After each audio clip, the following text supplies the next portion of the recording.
बिहार से आई जालिम और जानलेवा इश्क की ये दास्तान समाज के उस तबके को सोचने को मजबूर कर देगी जो प्यार के नाम पर किसी भी हद तक जाकर अपराध और सामाजिक सीमाओं का उल्लंघन करते हैं। अररिया में बेवफा पत्नी ने अपने आशिक के साथ मिलकर पति की बेरहमी से हत्या कर दी। हत्या से पहले पत्नी ने पति को नशे की गोलियां खिलाई, फिर गला मरोड़कर उसकी जान ले ली। ओकरा दवा खिलेलकै निशाना दे मुखिया दे दिया है बढ़िया क्या लगे हाँ एक जांच करेला फोन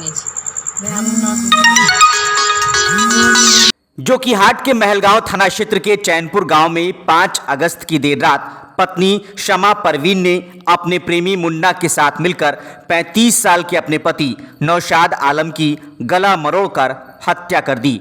गांव के ही युवक मुन्ना के प्रेम में अंधी पत्नी ने पहले तकिए से मुंह ढककर और गला दबाकर अपने पति को मारना चाहा, लेकिन कामयाब न होने पर प्रेमी के साथ मिलकर गला मरोड़ते हुए पति की हत्या कर दी।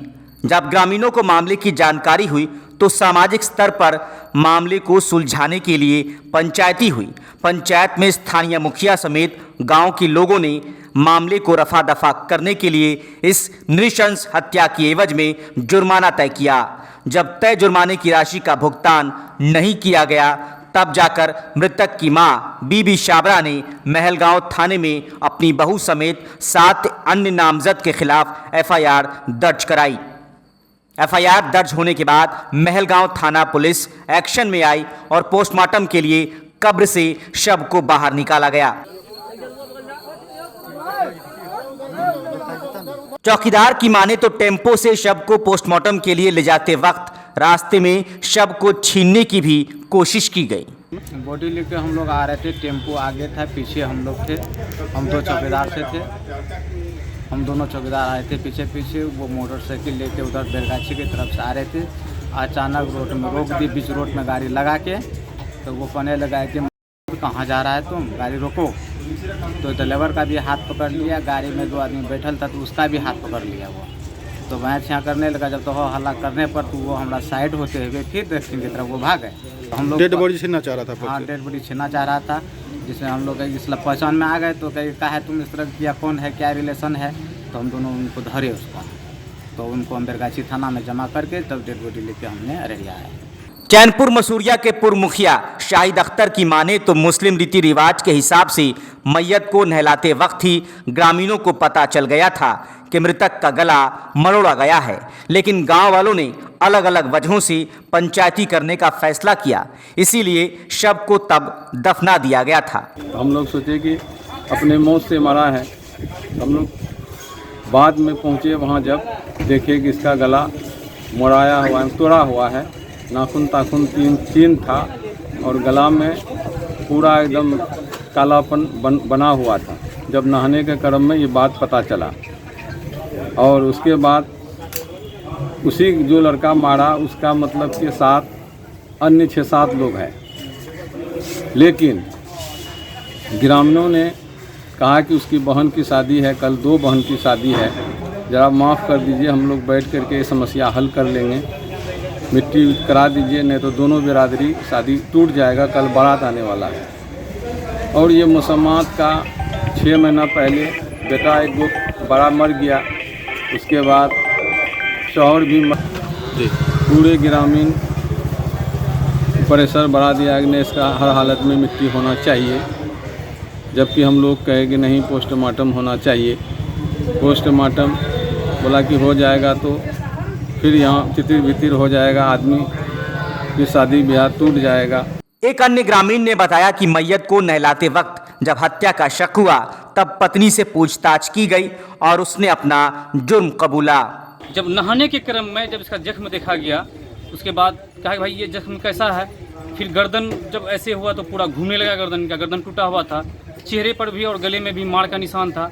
तब इनकी बीवी से हम लोग कहा कि भाई ये तो उस तरह का मामला नहीं है, इसका तो मर्डर हुआ लग रहा है, कौन ऐसा किया है। बहुत कहने के बाद तब वो बोली कि हम मुन्ना, साकिब और कुछ लोग हैं जिसका नाम हम नहीं जानते हैं, वो लोग मिलके रात में मारा है। सदर एसडीपीओ पुष्कर कुमार ने बताया कि घटना के पीछे अवैध प्रेम संबंध कारण था।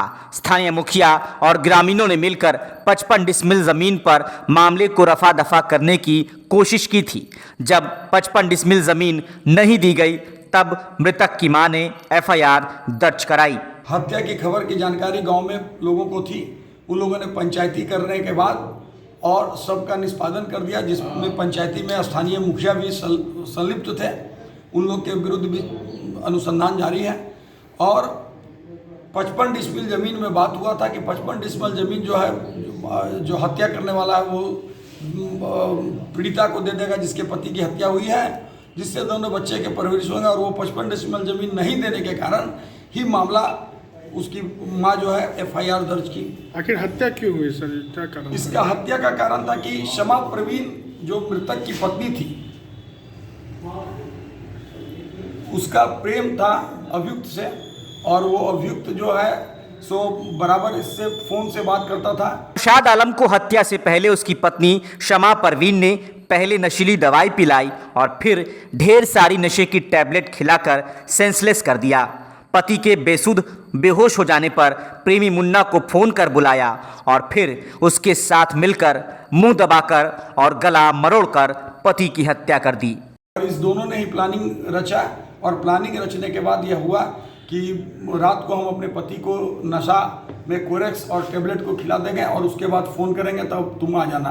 उसी तहत रात को अपने पति को कोरेक्स और नशा का टेबलेट खिलाने के बाद अपने प्रेमी को फ़ोन की और फ़ोन करने के बाद प्रेमी आया। उसने अपने देखा कि पति एकदम सोया हुआ है, उसको नीचे उतारा गया। उतारने के बाद तकिया से दबा के इसकी हत्या की गई और जब देखा कि मर गई नहीं मरा है तो अपने हाथ से गर्दन दबाया गया, जिससे कि गर्दन की हड्डी भी टूटा। उसके बाद ये लोग घर में हल्ला किया कि पति का तबीयत खराब था, ये सब दवा खाया जिससे कि मृत्यु हो गई और प्रेमी को भगा दिया गया। लोग सोचेंगे, लेकिन जब लोग उसको स्नान कराने लगे, जब दफन करने के पहले मुस्लिम रीति रिवाज में स्नान कराया जाता है, तब देखा कि गर्दन का हड्डी टूटा हुआ है। तब उसके बाद उन लोगों ने पंचायती कर दिया और पंचायती करके तय तस्बिया करके लाश को दफन कर दिया। पुलिस को जानकारी मिली तो उसको हम लोग कब्र से निकाल के पोस्टमार्टम कराया और ये दोनों अभियुक्त को गिरफ्तार किया और अन्य अभियुक्त जो है इसमें शामिल, उनकी भी गिरफ्तारी के लिए छापामारी किया जा रहा है। संगीन मामलों में पंचायती को लेकर भी मामले में अनुसंधान जारी रहने की बात एसडीपीओ ने कही। जिसने भी पंचायती किया है और जो भी इसमें संलिप्त है, साक्ष्य को मिटाने का जिसने कार्य किया है, उन लोगों के विरुद्ध कानूनी कार्रवाई की जाएगी।